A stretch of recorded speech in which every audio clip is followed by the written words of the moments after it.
everyone, today we discuss about the new chapter, that is 8th number chapter, respiration and circulation.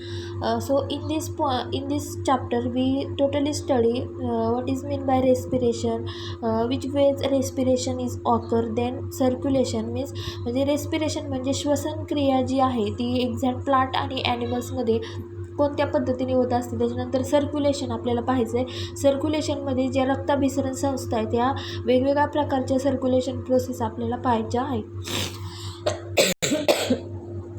तर पहा exact first आपण introduction पाहणार आहोत respiration and सर्क्युलेशनमध्ये. First we see introduction of this topic.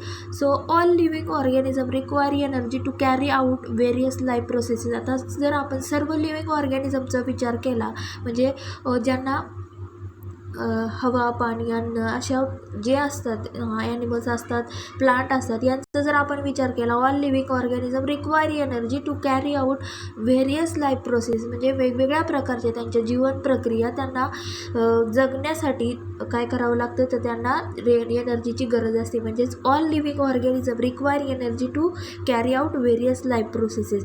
त्यांची पूर्ण life process carry करण्यासाठी त्यांना एनर्जीची आवश्यकता असते. त्याच्यानंतर सेकंड कॅरेक्टर काय सांगितले पहा, the energy that is stored in the body in the form of complex organic compound that is in the form of potential energy is however not usable by organism unless it is converted into usable form. तर पहा आपण म्हणतोय आपल्याला एनर्जीची आवश्यकता असते, पण ही जी energy ही बॉडीमध्ये कोणत्या रूपामध्ये स्टोअर केली जाते तर कॉम्प्लेक्स ऑर्गॅनिक कंपाऊंड म्हणजे असे सेंद्रिय जे कंपाऊंड असतात, सेंद्रिय पदार्थ त्यांच्यामध्ये काय केलेले असतात, ही एनर्जी स्टोअर करून ठेवली जाते. त्याला पोटेन्शियल एनर्जी म्हटलं जातं. फॉर एक्झाम्पल जर आपण काय घेतलं, जर म्हणजे वेगवेगळ्या प्रकारचे ऑर्गॅनिक कंपाऊंड्स काय केले जातात आपल्या बॉडीमध्ये असतात, लाईक कार्बोहायड्रेट असतील, प्रोटीन असतील, स्टार्च असतील, फॅट असतील, व्हिटॅमिन असतील, असे वेगवेगळ्या प्रकारचे जे ऑर्गॅनिक कंपाऊंड आहेत ते आपल्या बॉडीमध्ये असतात.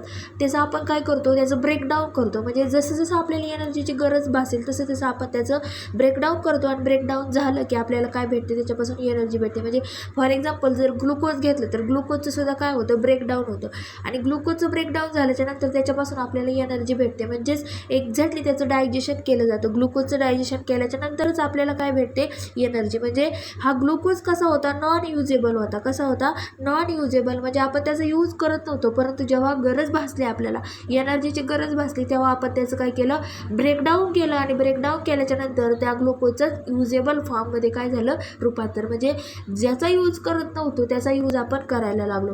म्हणजेच याच्यामध्ये काय सांगितले पहा, second character energy that is stored in the body in the form of complex organic compound. म्हणजे कॉम्प्लेक्स ऑर्गॅनिक कंपाऊंडच्या फॉर्ममध्ये आपल्या बॉडीमध्ये एनर्जी स्टोअर करून ठेवली जाते. However not usable by the organism unless is converted to usable form. म्हणजे not usable असते, ती यूज करत नाही, परंतु त्याच्यानंतर नेक्स्ट रूपांतर कशामध्ये होतं तर युजेबल फॉर्ममध्ये.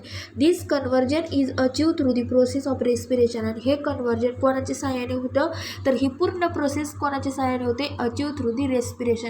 रेस्पिरेशनच्या सहाय्याने या सर्व प्रोसेस आपल्याला झालेल्या दिसतात. म्हणजे एक्झॅक्टली नॉट युजेबल कंपाऊंडचा आपण युजेबल कंपाऊंडमध्ये काय करतोय, रूपांतर करतोय. कोणाच्या सहाय्याने, ही टोटल प्रोसेस ही श्वसन क्रियेच्या सहाय्याने केली जाते, रेस्पिरेशन. तर पहा एक्झॅक्टली ही जी आपण रेस्पिरेशन म्हणजे काय पाहू. आता पहा फर्स्ट आपण इंट्रोडक्शन पाहिलं, व्हॉट इज रेस्पिरेशन. आता आपण काय म्हणजेच एक्झॅक्टली रेस्पिरेशन या प्रोसेसमध्ये नेमक्या कोणत्या प्रोसेस केल्या जातात, एनर्जी फॉर्मेशन कशासाठी केलं जातं हे आपण इंट्रोडक्शनमध्ये पाहिलं. So first we see definition of the respiration. तर पहा एक्झॅक्ट रेस्पिरेशन म्हणजे काय तर पहा, it is a biochemical process of oxidation of organic compounds in an orderly manner of the for the liberation of chemical energy in the form of ATP. आता इथं काय सांगितलं, रेस्पिरेशन म्हणजे it is a biochemical process. म्हणजे हे काय आहे, respiration एक जैव रासायनिक प्रक्रिया आहे आणि याच्यामध्ये काय केलं जातं, ऑक्सिडेशन ऑफ ऑर्गॅनिक कंपाऊंड. जे ऑर्गॅनिक कंपाऊंड असतात त्यांचं ऑक्सिडेशन होतं. ऑक्सिडेशन म्हणजे जे ऑक्सिजन असतात त्याचा संयोग दुसऱ्या ऑर्गॅनिक कंपाऊंडशी केला जातो आणि तो कसा, स्टेप बाय स्टेप म्हणजे ऑर्डरली मॅनर. कसा, ऑर्डरली मॅनर. म्हणजेच it is a biochemical process of oxidation of organic compound. Organic कंपाऊंडचं काय केलं जातं, एक्झॅक्टली ऑर्गॅनिक कंपाऊंड आणि ऑक्सिजन याचा काय केला जातो, एक संयोग तयार केला जातो. त्याच्यामध्ये केमिकल रिॲक्शन केली जाते, रासायनिक अभिक्रिया होते आणि त्याच्यानंतर काय होतं, in an orderly manner step by step ती प्रोसेस केली जाते. For the liberation of chemical energy in the form of ATP. कशासाठी? त्यांच्यामधून आपल्याला आउटपुट काय भेटतंय तर एक्झॅक्ट आपल्याला एनर्जी भेटते, म्हणजेच liberation of the chemical energy in the form of ATP. म्हणजे पूर्ण ATP ही ऊर्जा आपल्याला कशाच्या माध्यमातून भेटते? To oxidation of organic compounds in a orderly manner.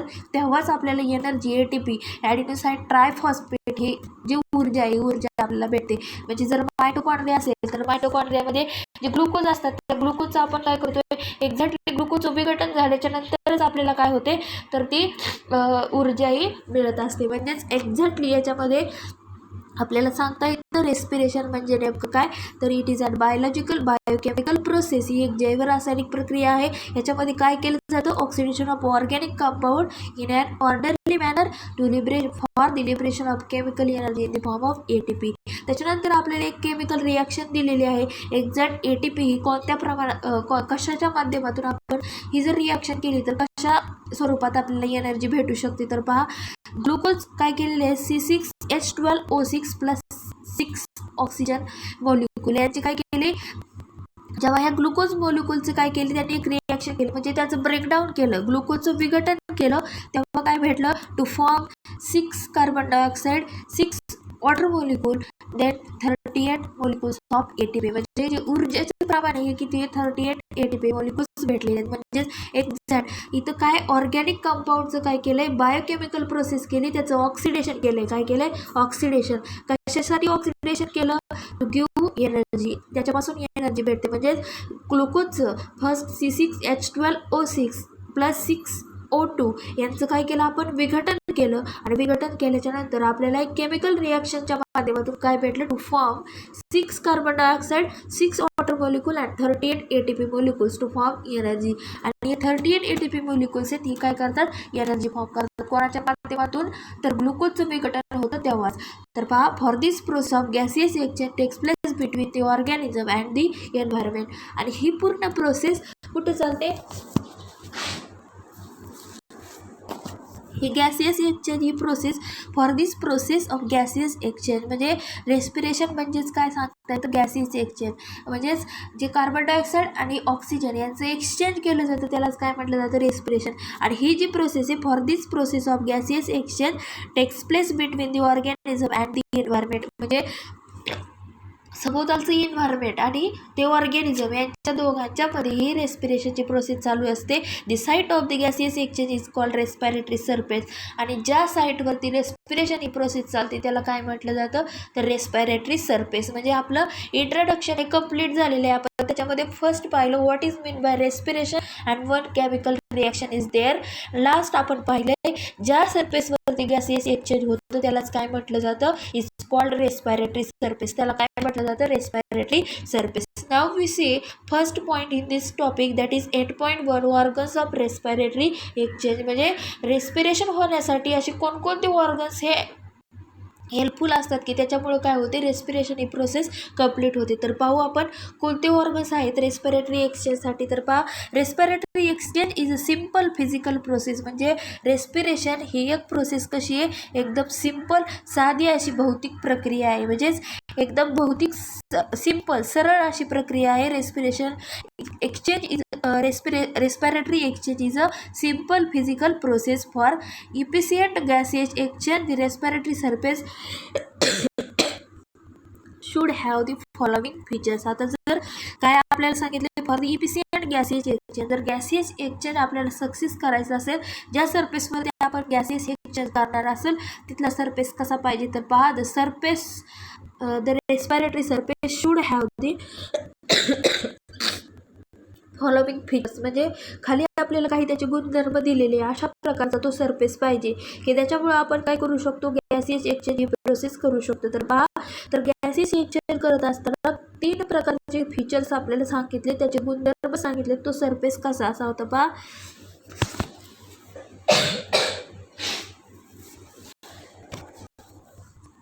जर गॅसियस एक्सचेंज आपल्याला करायचं असेल तर फर्स्ट त्याचं फीचर्स काय सांगितलं it should have a large surface area. म्हणजे ज्या प्रोसेसवरती गॅसियस एक्सचेंज आपण करणार आहोत तिथं जो सरफेस आहे तो कसा पाहिजे it should B large surface area. म्हणजे तो एरिया कसा पाहिजे मोठा पाहिजे.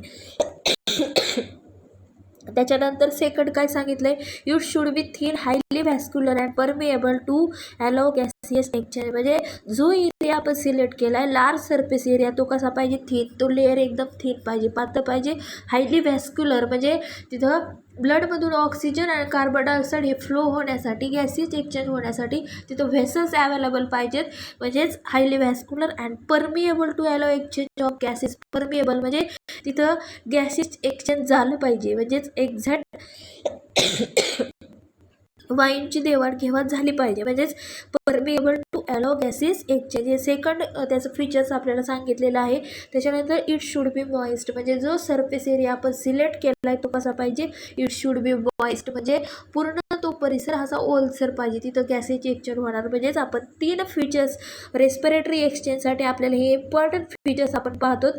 फर्स्ट, रेस्पिरेटरी सरफेस जो सिलेक्ट केला आहे तो कसा पाहिजे, एरिया त्याचा लार्ज पाहिजे, पृष्ठभाग मोठा पाहिजे, त्याच्याबरोबर तो थिन पाहिजे, त्याच्याबरोबर हायली व्हॅस्क्युलर पाहिजे, तिथं व्हेसल्स प्रेझेंट पाहिजेत.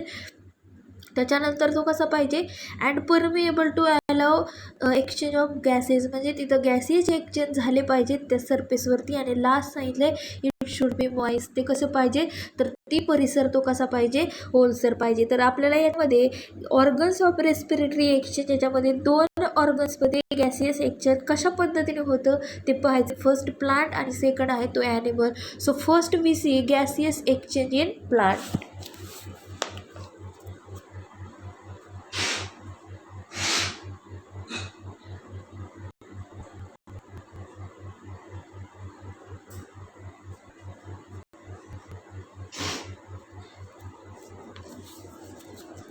तर पहा गॅसियस एक्सचेंज इन प्लांट आपण पाहतोय. तर एक्झॅक्ट याच्यामध्ये काय सांगितले, the shape and structure of the plant facilitate gaseous exchange by diffusion. आता पहा प्लांट सरफेसवरती त्यांचं डिफ्युजनवरून काय केलं जातं, त्यांच्यामध्ये एक्झॅक्टली जी प्रोसेस चालू असते रेस्पिरेशनची, डिफ्युजनवरून ही रेस्पिरेशनची प्रोसेस काय केली जाते, प्लांट काय करतात, त्यांचे स्वतःच त्यांचा शेप बनवतात, त्यांचं स्ट्रक्चर बनवतात. Shape and structure of the plant facilitate gaseous exchange by diffusion, म्हणजे त्या डिफ्युजन प्रोसेसवरून काय केलं जातं, त्या प्लांटचं शेप आणि स्ट्रक्चर हे फॅसिलेट केलं जातं. डिफ्युजन म्हणजे गॅसियस एक्सचेंज या डिफ्युजनच्या माध्यमातून होतं. आणि डिफ्युजन म्हणजे पूर्ण ते डिफ्यूज होतात त्या प्लांटच्या पार्टमध्ये. आणि त्याच्यामुळं काय केलं जातं, shape and structure of the plant facilitate, म्हणजे जसा प्लांटचं शेप असेल, स्ट्रक्चर असेल, तसं काय होतं, गॅसियस एक्सचेंज बाय डिफ्युजन. त्याच्यानंतर सेकंड कॅरेक्टर काय सांगितलं, terrestrial flowering plant has many air spaces between the cells of the stem, leaf and root. तर पहा अशा काही प्लांट असतात terrestrial plant. Terrestrial flowering plant has many air spaces between, म्हणजे त्यांच्या बॉडीवरती काय असतात, स्मॉल छिद्रे असतात. काय असतात, छिद्रे असतात, त्याला एअर स्पेसेस म्हटलं जातं. त्यांचा त्या एअर स्पेसेसचा यूज कशासाठी होतो, it useful for the gaseous exchange, म्हणजे गॅसियस एक्सचेंज करायचं असेल तर या एअर स्पेसेसचा यूज होत असतो. पहा terrestrial flowering plant has many air spaces, म्हणजे एकदम स्मॉल एअर स्पेसेस असतात. Between the cells of the stem, leaf and root, कुठं असतात, बिटवीन द, एक्झॅक्टली कोणत्या पार्टवरती असतात, between the cells of the stem, म्हणजे खोड असेल, त्यांचं पान असेल किंवा त्यांचे मूळ असेल, यांच्यामध्ये आपल्याला जे स्मॉल स्पोअर्स दिसतात आणि त्या स्मॉल स्पोअर्समध्ये काय केली जाते, गॅसियस एक्सचेंज ही प्रोसेस केली जाते. म्हणजेच टेरेस्ट्रियल फ्लॉवरिंग प्लांट म्हणजे जे जमिनीवरती प्लांट येत असतात, flowering plant has many air spaces, त्यांच्यामध्ये असे स्मॉल एअर स्पेसेस असतात, त्याच्यामधून गॅसियस एक्सचेंज ही प्रोसेस केली जाते. त्याच्यामध्ये स्टेम असेल, लिप असेल आणि रूट असेल, यांच्या माध्यमातून गॅसियस एक्सचेंज ही प्रोसेस केली जाते. तर पहा त्याच्यानंतर काय सांगितलं, दिस एअर स्पेसेस आर कंटिन्युअस. हे एअर स्पेसेस कसे असतात, कंटिन्युअस असतात, कंटिन्युअसली या पार्टवरती फॉर्म होत असतात. स्टेम असेल, लिप असेल आणि रूट असेल, या पार्टवरती ते कंटिन्युअसली फॉर्म होत असतात. त्याच्यानंतर थर्ड नंबरचं कॅरेक्टर काय सांगितलं, oxygen diffuses into the air spaces through stomata. आता आपल्याला माहिती आहे जे लिव्ज असतात, आपण 9th स्टँडर्डला स्टोमॅटाचं स्ट्रक्चर ऑलरेडी अभ्यासलेलं आहे. तर पहा oxygen diffuses into the air spaces through stomata, म्हणजे स्टोमॅटोच्या माध्यमातून जे स्मॉल होल्स असतात, जी स्मॉल ओपनिंग असते, त्याच्या माध्यमातून ऑक्सिजन डिफ्यूज केला जातो लिव्जमध्ये, एअर स्पेस म्हणजेच एक्झॅक्टली त्याच्यामध्ये विरघळला जातो. The pores on the leaves and young stem, त्याला काय म्हटलं जातं, स्टोमॅटा. काय म्हटलं जातं, स्टोमॅटा. त्याचबरोबर कार्बन डायऑक्साईड आणि water vapour diffuse diffuse out त्याच्यामध्ये काय केले जातात, एक्झॅक्टली कार्बन डायऑक्साईड असेल, वॉटर वेपर्स असेल, हे डिफ्यूज आउट हे बाहेर टाकले जातात आणि जो ऑक्सिजन आहे हा ऑक्सिजन डिफ्यूज केला जातो. म्हणजेच एक्झॅक्टली जर लीव्ज आपण पाहिलं, लीप, त्या लीपवरती काय असतात, स्टॉमॅटा असतात. स्टॉमॅटा म्हणजे the pores on the leaves and young stem आणि जे लीव्ज आहेत त्या लीव्जवरती जे स्मॉल स्पोअर्स असतात त्याच्या माध्यमातून काय केलं जातं, जो ऑक्सिजन आहे ऑक्सिजन डिफ्यूज केला जातो. Carbon dioxide water vapour diffuse out केले जातात. ते डायरेक्टली हवेमध्ये काय केले जातात, डिफ्यूज आउट केले जातात, बाहेर टाकले जातात.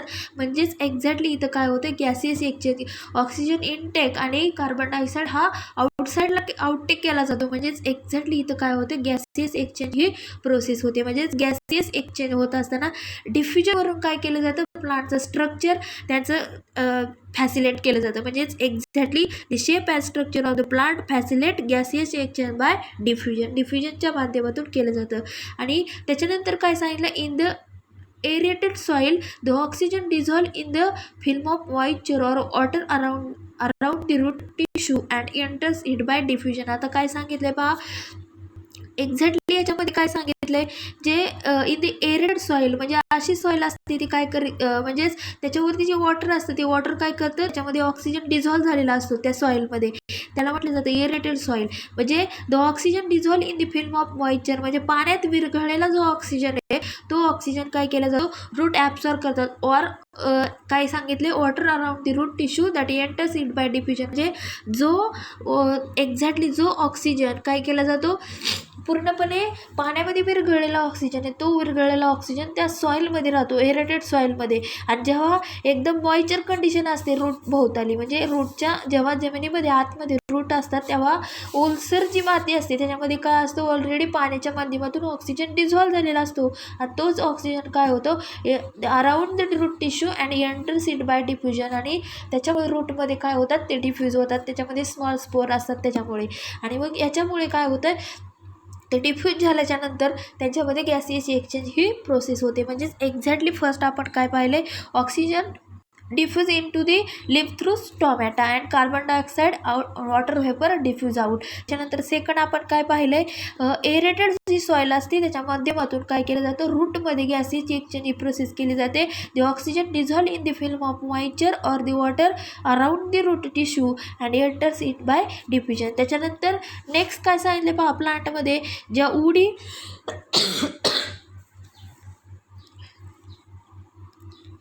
उडी फ्लावरिंग प्लांट असतात, म्हणजे त्याच्यामध्ये कोणते असतात, उडी म्हणजे लाकूड असतं त्यांना, पण उडी फ्लावरिंग प्लांट त्याच्यामध्ये ट्रीज येतात मोठे मोठे आणि श्रब्स एकदम स्मॉल झुडपे असतात ते येतात. Woody flowering plant trees and shrubs have an external impervious bark. तर पहा यांना बाहेरून काय असते, एक बार्क म्हणजे साल असते. पहा आपण चिंचेचं पहा, चिंचेचं झाड पहा, आंब्याचं पहा, त्याला काय असते, एक्सटर्नल इम्प्रिवियस बार्क म्हणजे जी साल प्रेझेंट असते त्याला बार्क म्हटलं जातं. Woody flowering plant trees and shrubs have external impervious bark. Here gaseous exchange occur, आणि त्या बार्कवरती काय होतं, गॅसियस एक्सचेंज ही प्रोसेस होते. ऑकर्स थ्रू स्मॉल पोर्स, त्याच्यावरती जे त्या बार्कवरती एकदम स्मॉल पोर्स प्रेझेंट असतात, छिद्र, त्यांच्या माध्यमातून गॅसियस एक्सचेंज प्रोसेस होते. Through small pores in the stem surface called lenticel. आणि त्या स्मॉल पोर्सला बार्कवरती जे स्मॉल स्पोर्स प्रेझेंट असतात त्याला काय म्हटलं जातं, लेंटिसेल. काय म्हटलं जातं, लेंटिसेल. म्हणजे थर्ड प्रोसेस आपण प्लांटमध्ये पाहतोय, ज्या उडी फ्लावरिंग प्लांट असतात लाकडासारख्या असतात, म्हणजे पूर्णपणे त्याच्यामध्ये ट्रीज येतात, श्रब्स असतात, तर त्या फ्लावरिंग आहेत. कशा आहेत, फ्लावरिंग, त्यांना फ्लावर्स येतात. Have an external impervious bark, त्यांना अशा प्रकारची बार्क प्रेझेंट असतो. Here the gaseous exchange occur, तिथून काय होते, गॅसियस एक्सचेंज ही प्रोसेस होते. तर त्याच्यावर कशाच्या माध्यमातून गॅसियस एक्सचेंज प्रोसेस होते, here the gaseous exchange occurs through small pores. त्याच्या बॉडीवरती काय असतात, एकदम स्मॉल पोर्स असतात, तर त्याच्या माध्यमातून ती गॅसियस एक्सचेंज प्रोसेस होते.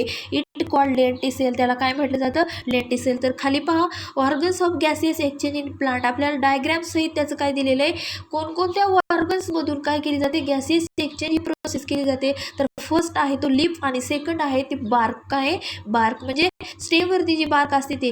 तर पहा लिप, आणि लिपमध्ये काय असते, एकदम स्टॉमॅटल पोअर म्हणजे जो स्टॉमा असतो त्या स्टॉमाच्या माध्यमातून ऑक्सिजन डिफ्यूज केला जातो आणि कार्बन डायऑक्साईड आउटसाईडला डिफ्यूज केला जातो. त्याला काय म्हटलं जातं, लिप गॅसियस एक्सचेंज. म्हणजे लिप या पार्टवरती अशा माध्यमातून काय असतात, पोर्स असतात आणि त्याच्यामधून काय होते, गॅसियस एक्सचेंज ही प्रोसेस होत असते. त्याच्यानंतर जर आपण बार्क पाहिलं तर त्या बार्कवरती काय असतात, स्मॉल पोर्स असतात आणि त्या स्मॉल पोर्स छिद्रांच्या माध्यमातून काय होते, गॅसियस एक्सचेंज ऑक्सिजन डिफ्यूज होतो. त्याला काय म्हटलं जातं, लेंटिसेल. काय म्हटलं जातं, लेंटिसेल. त्याच्यानंतर एक क्युरिओसिटी बॉक्स दिलेला आहे. What are the main features of the respiratory surface. Respiratory surface कसा असावा त्याचे गुणधर्म आपल्याला सांगितलेत. It should have large surface area. Second काय सांगितलं, it should be thin, highly vascular.